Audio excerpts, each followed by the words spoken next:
Wait ನಂದು energy ಎಲ್ಲದ ಅಂತ ತೋರಿಸ್ತೀನಿ. ಎಲ್ಲಿಂದ ಬರ್ತದಂತ ತೋರಿಸ್ತೀನಿ ನೋಡ್ರಲ್ಲಿ. ಬೂಸ್ಟ್ is secret of my energy. ಏನಕ್ಕೆ ಫಾದರ್ಸ್ ಡೇ ಸ್ಪೆಷಲ್ ಹಾಕ್ಯಾಳ, ಇದನ್ನು ತೋರಿಸ್ಲಿಕ್ಕತ್ತಾಳಲ್ಲ ಅಂತ ಅನ್ನಿಸ್ಲಿಕ್ಕತ್ತದನ. S, Boost is secret of my energy. ಇದು ಬೂಸ್ಟ್ ಕುಡಿಯೋದ್ರಿಂದ ಬರೋದಿಲ್ಲ. ಈ ಬೂಸ್ಟ್ ಯಾರಂದ್ರೆ ನಮ್ಮಪ್ಪ. ಯಾಕೆ ಇದನ್ನು ತೋರಿಸಿ ನಾನು ಈ ವಿಡಿಯೋ ಮಾಡ್ಲಿಕ್ಕತ್ತೀನಿ ಅಂತಂದ್ರೆ, ಬರೀ ಸ್ಟೇಟಸ್ ಒಳಗೆ ಫೋಟೋ ಹಾಕಬೇಕು, ಒಂದೇನೋ ಅದಕ್ಕೊಂದು ಬ್ಯಾಕ್ಗ್ರೌಂಡ್ ಮ್ಯೂಸಿಕ್ ಸೇರಿಸ್ಬೇಕು, ಹ್ಯಾಪಿ ಫಾದರ್ಸ್ ಡೇ ಅನ್ಬೇಕು ಅಂತ ಅಷ್ಟೇ ಮಾಡಬೇಕು ಅನ್ನಿಸ್ಲಿಕ್ಕತ್ತಿತ್ತು. ಬೇಡ, ಏನೋ ನನ್ನ ಮನಸ್ಸಿಗೆ ತಿಳಿಯಿತು, ಏನೋ ಹೇಳಬೇಕು, I catching Boost of my energy ಅಂತ ಹೇಳ್ತಾರವ್ರು ಎಲ್ಲರೂ ಹಿಂಗೆ ನೋಡ್ತಿರಲಿಲ್ಲ. ಹಂಗೆ ಇದನ್ನು ತೋರಿಸಿದ್ರೆ ಆಯ್ತು ಅಂತ ಮನಸ್ಸಿಗೆ ಬಂತು. ಅದಕ್ಕೆ ನಿಮಗೆ ಹಂಚ್ಕೊಳ್ಕತ್ತೀನಿ. ಫಾದರ್ಸ್ ಡೇ ದಿನದಕ್ಕೆ ನಾನು ಮನಸಾರೆ ನಮ್ಮ ಅಪ್ಪನ ಬಗ್ಗೆ ಹೇಳ್ಬೇಕನ್ನಿಸ್ತದೆ. ಆದ್ರೆ ಹೇಳ್ಕೊತ ಸ್ವಲ್ಪ ಎಮೋಷ್ನಲ್ಲೂ ಆಗಬಹುದು. ನಾನು ಗೊತ್ತಿಲ್ಲ, ನಾನು ಅದನ್ನು ತಡ್ಕೋಬೇಕು ಅಂತ ಭಾಳ ಮನಸ್ಸಿಗದ. ಬೂಸ್ಟ್ is secret of my energy. ಕುಡಿತಾ ಅದನ್ನು ಹಾಲು ಕುಡಿತೀವಿ. ಈಗಿನ ಮಕ್ಕಳಿಗೆ ಅದ ಗೊತ್ತದ. ಆದ್ರೆ ಹೆಣ್ಣು ಮಕ್ಕಳಿಗೆ ಅಪ್ಪ ಆದಂಗೆ ಯಾರೂ ಆಗೋದಿಲ್ಲ, ಧೈರ್ಯ ಕೊಟ್ಟಂಗೆ ಯಾರೂ ಕೊಡೋದಿಲ್ಲ. ಯಾಕೆ ಮಾತು ಹೇಳಿಕತ್ತೀನಿ ಅಂತಂದ್ರೆ, ನಮ್ಮಪ್ಪ ಅತ್ಯಂತ ಕಷ್ಟಪಟ್ಟು ಬೆಳೆದಾನ. ಹಂಗೆ ಉಳ್ಕಿದವ್ರು ಕಷ್ಟಪಟ್ಟು ಬೆಳೆದಿಲ್ಲ ಅಂತ ಹೇಳಿಕತ್ತಿಲ್ಲ. ಬಡತನದೊಳಗೆ ಜೀವನ ಸಾಗಿಸುವಂಗೆ ಅವರಪ್ಪ ಮಾಡಿದ್ರೆ, ನನ್ನ ಶ್ರೀಮಂತಳಾಗಿ ಸಾಯುವಂಗೆ ಮಾಡಿದ್ದು ನಮ್ಮಪ್ಪ. ಭಾಳ ಅರ್ಥ ಅದ ಇದ್ರೊಳಗೆ. ವಿದ್ಯೆ ಕಲಿಸಿದ ತಂದೆ, ಬುದ್ಧಿ ಹೇಳಿದ ಗುರು, ಬಿದ್ದಿರಲು ಬಂದು ನೋಡಿದ ತಾಯಿ, ಇವೆಲ್ಲ ಶುದ್ಧ ವೈರಿಗಳು ಸರ್ವಜ್ಞ ಅಂತಂದಲ್ಲ. ಮೊದ್ಲೇಕ ಹೇಳ್ಯಾರ, ಶುದ್ಧ ವೈರಿ ಯಾರಾಗ್ತಾರಂದ್ರೆ ವಿದ್ಯೆ ಕಲಿಸಿದ ತಂದೆ ಅಂತ. ತನ್ನ ಜೀವಿತಾವಧಿಯೊಳಗೆ ಇದ್ದರಾಗನ ಮಕ್ಕಳಿಗೆ ಚಲೋ ಎಜುಕೇಷನ್ ಕೊಡಬೇಕು. ತಂದು ಹೆಣ್ಮಕ್ಳು, ನಮ್ಮ ಅಪ್ಪಂಗೆ, ನಾನು ಮತ್ತು ನಮ್ಮ ತಂಗಿ ಸುಮಾರು ಈಗ ಒಂದು 30-32 ವರ್ಷದ ಹಿಂದೆ ಹೆಣ್ಮಕ್ಳು ಹುಟ್ಟಿದ್ರೆ ಹೆಣ್ಣು ಅಂತ ಅಂತಿದ್ರಿ ನಾವು. ಆದರೆ ನಮ್ಮಪ್ಪ ಎಲ್ಲಿಗೊಂದಿಲ್ಲ. ಕಾಮನಾಗಿ ಏನು ಮಾಡಿಬಿಡ್ತಾರೆ, ಎಷ್ಟೋ ಏನೋ ಕಲಿಸ್ಬಿಡ್ಬೇಕು. ಕಲಿಸಿ ಏನು ಮಾಡಬೇಕು, ಮುಂದದಲ್ಲ ಲಗ್ನ, ಮದುವೆ ಮಾಡಿಕೊಟ್ಟು ಬಿಡ್ಬೇಕು. ಮುಗಿದು ಹೋಗ್ತಾರ. ಹೆಣ್ಮಕ್ಳು ಹುಟ್ಟ್ಯಾವ, ಕೆಲಸ ಏನು, ಮದುವೆ ಮಾಡಿಕೊಟ್ಟು ಬಿಡೋದು. ಹಂಗೆ ಭಾಳ ಜನಕ್ಕೆ ಇರ್ತದೆ. ಒಂದು ಮಾತು ಹೇಳ್ತೀನಿ, ನನಗೆ ಗೊತ್ತಿಲ್ಲ, ಅಪ್ಪ ಅಂತಿದ್ರು. ಅವ್ರಿಗೂ ಅಕ್ಕ ತಂಗಿಯರು ಎಷ್ಟು ಜನ, 6 ಅಕ್ಕ ತಂಗಿಯರ ಜನ ಎಲ್ಲ ಹೇಳ್ತಿದ್ರು. ಆದ್ರೆ ಹೆಣ್ಣು ಮಕ್ಕಳು ಹುಟ್ಟ್ಯಾವಂತ ನಾವು ಮೂರು ಮನುಷ್ಯ ಅಲ್ಲ. ನನ್ನ ಹೆಣ್ಣು ಮಕ್ಕಳಿಗೆ ತನ್ನ ಹೆಂಡತಿ ಆಸೆ ಅಂತನ ಮತ್ತು ಮಕ್ಕಳ ಆಸೆ ಅಂತನ ಸಂಗೀತದೊಳಗೆ ದೊಡ್ಡ ಏನು ನಮಗೆ ವಿದ್ಯೆಯನ್ನು ಕಲಿಸಿದ್ರು. ಅಷ್ಟೇ ಅಲ್ಲ, ಸಂಗೀತದೊಳಗೆ ಒಂದೇ ಅಲ್ಲ, ನಮ್ಮ ಕಡೆ ಆ ಶಕ್ತಿ, ಆ ಪ್ರೇರಣೆ, ಆ ಸ್ಫೂರ್ತಿ ಇರೋದ್ರಿಂದ ನಾವು ಸ್ಕೂಲ್ನಾಗೂ ಫಸ್ಟು, ಕಾಲೇಜ್ ಒಳಗೂ ಫಸ್ಟು. ಇದು ಬರೀ ಓದೋದ್ರಿಂದ ಆಗೋದಿಲ್ಲ, ಅದೊಂದು ಶಕ್ತಿ ಇರಬೇಕು ಹಿಂದೆ. ನಮಗೇನಾದರೂ ಏನಾಗ್ತದ ಅನ್ನೋದಕ್ಕಿಂತ ಬೇಕಾದಾಗಲ್ಲ ನಮ್ಮ ಅಪ್ಪ ಇರ್ತಾನಂತ ಅನ್ನೋದದ ನಮಗೆ. ಅರ್ಥ ಆಯ್ತಾ? ಅಷ್ಟೇ ಮಾಡೋದ್ರೊಳಗನ ತಾನು ಎಷ್ಟೋ ಕಷ್ಟಪಟ್ಟ, ಎಷ್ಟೋ ಮಾಡಿದ. ಆದರೆ ತನಗೋಸ್ಕರ ಟೈಮ್ ಕೊಡವಲ್ಲ, ಇನ್ನೂ ಮರಿಲಿಕ್ಕೆ ಹತ್ಬಿಟ್ಟಾನ. ಅಷ್ಟು ಬೀಸಿ ಬೇಡ. ತನಗೀಗ 65 ವಯಸ್ಸವ. ಈಗೂ ಹೇಳ್ತಾನೆ, ದುಡ್ಕೋತ ಇರಬೇಕು, ಖಾಲಿ ಕೂತ್ ಮನುಷ್ಯ ತಿನ್ನಬಾರ್ದಂತ. ಈಗೂ ಅದನ್ನು ಹೇಳ್ತಾನಂದ್ರೆ ಅರ್ಥ ಮಾಡ್ಕೋರಿ. ಗೌರ್ಮೆಂಟ್ ಸರ್ವೆಂಟ್, ಈಗ ಗೊತ್ತೇ ಅದ ಎಷ್ಟು ಹೆಂಗು ಅಂತಂದು. ಆದರೂ ತನ್ನ ಇದ್ರೊಳಗನ ತಾನು ದುಡಿದು ಈಗ ನಮಗೂ ಎಲ್ಲ ಸಿಟ್ಟು ಬರ್ತಿತ್ತು. ಅಪ್ಪ ಬೈದಾಗ, ಎದಕ್ಕೆ ಬರೀ ಬೈತಿ ಹೋಗಿ ನೀನು ಅಂತಿದ್ವಿ. ಆಮೇಲೆ ತಿಳಿಸಿ ಹೇಳ್ತಿದ್ದ, ತಿದ್ದಿ ಹೇಳ್ತಿದ್ದ, ದಂಡ ಕೊಡ್ತಿದ್ದ, ದಂಡಿಸ್ತಿದ್ದ ನಮ್ಗೆ. ಯಾಕೆ ದಂಡಿಸ್ತಿದ್ದ ಅಂತಂದ್ರೆ, ಮಕ್ಕಳು ಮುಂದೆ ದಂಡ ತೇರಬಾರ್ದು ಅಂತ. ಅರ್ಥ ಆಯ್ತಾ? ಕಡುಬು ಭಾಳ ಇಷ್ಟ ನಮಗೆ. ನಮ್ಗೆ ಸ್ವಲ್ಪ ಸ್ವೀಟ್ ಅಂದ್ರೆ ಭಾಳ ಇಷ್ಟ ಅಲ್ಲ. ಸಂಗೀತ ಹಾಡ್ತೀವಿ ಮಾಡ್ತೀವಿ ಎಲ್ಲ. ನಂಗೆ ಇನ್ನೊಂದು ಏನು ಆಸಕ್ತಿ ಅದ, ಹಿಂಗೆ ಮಾತಾಡೋದು ಭಾಳ ಆಸಕ್ತಿ ಅದ. ಬರೆಯೋದು, ಒಟ್ಟು ಹೊಸ ಹೊಸ ವಿಷಯಗಳು ಕಲಿಯೋದು ಆಸಕ್ತಿ ಅದ. ಆದ್ರೆ ಕಡುಬು, ಅಮ್ಮ ಮಾಡಿದ ಕಡುಬು ಹೊಟ್ಟೆ ತುಂಬಿಸ್ತು. ಅಪ್ಪ ಕೊಟ್ಟ ಕಡುಬು ಜೀವನನ ರೂಪಿಸ್ತು. ತನ್ನ ಮಕ್ಕಳು ಹೆಂಗೆ, ಎಲ್ಲೇ, ಏನು ಎಲ್ಲ ಬಗ್ಗೆನೂ ವಿಚಾರ ಮಾಡ್ತಿರ್ತದೆ. ಈ ಮೂಲಕ ನಾ ಹೆಣ್ಮಕ್ಳಿಗೆ ಏನು ಹೇಳ್ತೀನಿ ಅಂತಂದ್ರೆ, ನೀವು ಅಪ್ಪ ಏನೇ ಕಲಿಸ್ರಿ ಅದನ್ನು ಭಾಳ ಸರಿ ಮನಸ್ಸು ಕೊಟ್ಟು ಕಲೀರಿ. ಯಾಕೆ ಅಂತಂದ್ರೆ ಮುಂದೆ ಯಾರು ಹೆಂಗೆ ಸಿಗ್ತಾರೆ ಹೇಳಿಕ್ಕೆ ಬರೋದಿಲ್ಲ. ಅಪ್ಪಂದ್ರಿಗೆ ಅದೊಂದು ಬಹು ದೊಡ್ಡ ಚಿಂತೆ ಇರ್ತದೆ. ಎಲ್ಲ ಅಪ್ಪಂದ್ರಿಗೆ ಯಾರು ಹೆಂಗೆ ಸಿಗ್ತಾರೆ ಹೇಳಲಿಕ್ಕೆ ಬರೋದಿಲ್ಲ. ನಾನು ಆಯಿತು, ಮುಂದೆ ನನ್ನ ಮಕ್ಕಳಿಗೆ ಹೆಂಗೆ ಸಿಗ್ತಾರೆ ಹೇಳಲಿಕ್ಕೆ ಬರೋದಿಲ್ಲ. ತಮ್ಮ ಜೀವನ ತಾವು ರೂಪಿಸ್ಕೋಬೇಕು. ಎಂಥ ಸಂದರ್ಭದೊಳಗೂ ವಿದ್ಯೆ ಕಲಿಸಿದ ತಂದೆ, ವಿದ್ಯೆನ ಅಪ್ಪ. ಈಗ ವಿದ್ಯೆ ಅಂದ್ರೇ ಅಪ್ಪ. ಇಷ್ಟೆಲ್ಲ ಮಾಡಬೇಕು ಮಟ್ಟಬೇಕು ಅನ್ನೋದ್ರಾಗನ ಜೀವನ ಸಾಕೋತ ಹೋಗ್ತದೆ.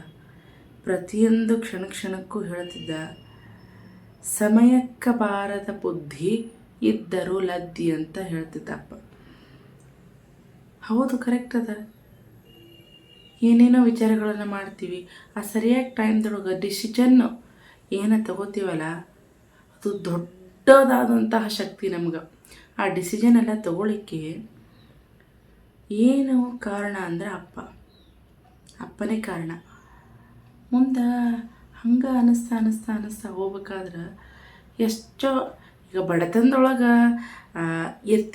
ಇದ್ದಾರ ಅಂತಂದ್ರೆ ಟ್ರೀಟ್ ಮಾಡೋ ಜನಗಳಿಗಿಂತ ಟೀಸ್ ಮಾಡೋ ಜನಗಳು ಭಾಳ ಹೆಚ್ಚಿರ್ತಾರೆ. ಅದು ನನ್ನ ಮಕ್ಕಳಿಗೆ ಆಗಬಾರ್ದಂಗೆ ಅವನೊಂದು ಉದ್ದೇಶ. ಅದು ಹೆಣ್ಮಕ್ಳಿಗೆ ಇಷ್ಟೆಲ್ಲ ನಾವು ಸ್ಟ್ರಾಂಗ್ ಇದ್ದೀವಿ, ಮಾಡ್ತೀವಿ ಎಲ್ಲ ಮಾಡ್ತೀವಿ. ಒಂದು ಕ್ಷಣ ವಿಚಾರ ಮಾಡಿರಿ, ನಾವು ತಿನ್ನೋ ಆಹಾರ ಅಲ್ಲ, ಕಲ್ತದ್ದು ವಿದ್ಯೆನೂ ಒಮ್ಮೊಮ್ಮೆ ಏನಾಗ್ತದೆ ಅಂತಂದ್ರೆ ಧೈರ್ಯ ಕೊಡೋದಿಲ್ಲ. ಕಲ್ತದ್ದು ವಿದ್ಯೆನೂ ಧೈರ್ಯ ಕೊಡೋದಿಲ್ಲ. ಯಾರು ಧೈರ್ಯ ಕೊಡ್ತಾರಂತಂದ್ರೆ ಕೇವಲ ಅಪ್ಪ ಒಬ್ಬನೇ. ಅಷ್ಟೇ ಅಲ್ಲ, ಇಷ್ಟೆಲ್ಲ ಮಾಡೋದ್ರಾಗೂ ತನಗೋಸ್ಕರ ಟೈಮ್ ಕೊಡದೆ ಮರ್ಲಿಕ್ಕತ್ಬಿಟ್ಟಾನ. ಯಾಕೆ ಅಂತಂದ್ರೆ ಅದೇನೋ ತನಗೆ ತನ್ನ ಸಂಬಂಧ ಮಾಡ್ಕೋಬೇಕು ಅನ್ನೋದು ಅಪ್ಪಗೆ ಗೊತ್ತಿಲ್ಲದು. ತನಗೋಸ್ಕರ ತನ್ನ ಸಂಬಂಧ ತಾನು ಏನೇನು ಮಾಡ್ಬೇಕು ಗೊತ್ತಿಲ್ಲ. ಅಪ್ಪ ಅಂದ್ರೆ ಏನು, ಅವನದು ಇನ್ನೊಂದು ಹೆಸರದಲ್ಲ, ತಂದೆ. ಬೇಕು ಅನ್ನೋ ವರ್ಡ ಇಲ್ಲ, ತಂದೆ. ಕೊಟ್ಟೆ ಅನ್ನೋ ವರ್ಡನೇ ಅಪ್ಪಗೆ. ಅಂತ ಅಪ್ಪ ದಿನಾಚರಣೆಗೆ ರಗಡ ಮಾತುಗಳವ, ರಗಡ ಎಲ್ಲ ಅವ ಹೇಳಲಿಕ್ಕೆ. ಆದ್ರೆ ಏನೇನು ಹೇಳಬೇಕು, ಏನೇನು ಬರೀ ಮಾತೊಳಗನ ಸಾಲೋದಿಲ್ಲ. ಬರೀ ಮಾತಂದ್ರೆ ಮುಗೀತು. ನಾನು ನೋಡಿದ ಮೊದಲ ವೀರ ಅಂತೆಲ್ಲರೂ ಹಾಡ್ಲಿಕ್ಕತ್ತಾರೆ. ನಾ ಹೇಳ್ತೀನಿ, ಮೊದಲ ವೀರ ನನ್ನ ನೋಡಿದ. ಇಷ್ಟು ಶಕ್ತಿ, ಇಷ್ಟು ಯುಕ್ತಿ ಬರಲಿಕ್ಕೆ ಕೇವಲ ಅಪ್ಪ ಒಂದೇ ಕಾರಣ. ಅಮ್ಮ ಕರಳು ಬಳ್ಳಿಕ್ಕಿದ ಬಿದ್ದುಕೊಳ್ಳಿಯಪ್ಪ ಅವ್ವ ಅಂತೀವಿ. ಅದು ಏನಾಗ್ತದೆ, ಎಬ್ಬಸ್ತಾಳ ಎಲ್ಲ ಆಯ್ತು. ಆದ್ರೆ ನೀ ಮುಂದೊಮ್ಮೆ ಬಿದ್ದಾಗ ನಿನಗೆ ಏಳು ಶಕ್ತಿ ಬೇಕಿಲ್ಲ. ಅಪ್ಪ ಅಲ್ಲಿ ನಿಂತು ಕಲಿಸ್ತಾನ. ಇದರಿಂದ ಹ್ಯಾಪಿ ಫಾದರ್ಸ್ ಡೇ ಅನ್ನೋದು ಕೆಲವೊಂದು ದಿನಾಚರಣೆಗಳು ದಿನದ ಆಚರಣೆಗೆ ತರಬೇಕು ಹೊರತು ಆ ದಿನದೊಳಗೆ ಆಚರಣೆ ಮಾಡೋದಲ್ಲ. ಕೆಲವೊಂದಿಷ್ಟು ನೀವು ಇದ್ದಾಗನ ನಿಮ್ಮ ಕೃತಜ್ಞತೆಯನ್ನು ಅಪ್ಪ ಅಮ್ಮಗ ಸಲ್ಲಿಸ್ರಿ. ಯಾಕಂತಂದ್ರೆ ನಂಗೆ ಒಂದು ಮಾತು ಹೇಳ್ತೀನಿ, ನಿಸ್ವಾರ್ಥತೆಯಿಂದ ಮಾಡೋರು ಅವರೇ. ಮ್ಯಾಲೆ ಏನಂತಂದ್ರೆ ಏನೋ ಫಲಾಪೇಕ್ಷೆ ಪಡಲಾರ್ದನ ಮಕ್ಕಳ ಏಳಿಗೆಯನ್ನು ಬೆಳೆಸೋರು ಅವರ. ಏನೊಬ್ಬರು ಏನ ಮಾಡಿಕೊಡು ನಿನ್ನಿಂದ ಒಂದು ಫಲಾಪೇಕ್ಷೆ ತಗೋತಾರೆ ಅವರು. ಹೌದಾ, ಅದು ಏನೋ ಮೈಂಡೊಳಗೆ ಇಟ್ಕೊಂಡು ನಿನ್ನ ಕಡೆಯಿಂದ ಏನಾಗ್ತದೆ ಅದು ಒಂದಕ್ಕೆ ತಗೋತಾರೆ ಅವರು. ಆದ್ರೆ ಏನೋ ಫಲಾಪೇಕ್ಷೆ ಇರಲಾರ್ದ ಬರೀ ಕೊಟ್ಟದ್ದನ್ನು ಕೊಡ್ತಾ ಹೋಗುವರ ತಂದೆ ತಾಯಿ.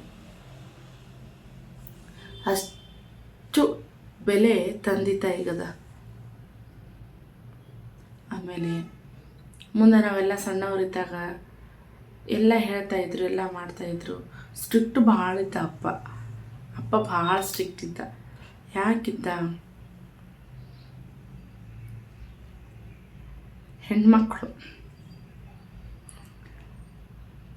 ಹಾದಿ ತಪ್ಪಿಟ್ರ ಯಾಕೆ ಹಾದಿ ತಪ್ತಾರ? ಸಮಾಜ ಹಂಗದ. ಹಾದಿ ಚಲೋ ದಾರಿಯೊಳಗೆ ತಪ್ಪಿ ಹೋಗ್ಬಿಟ್ರ ಅದು ಹೆಣ್ಮಕ್ಳ ತಂದಿಗೆ ಭಾಳ ಅದ. ಆದ್ರೆ ಅವ್ನು ಭಾಳ ಧೈರ್ಯ ಇತ್ತು. ತಪ್ಪುವವರ ಹಾದಿಗಳನ್ನು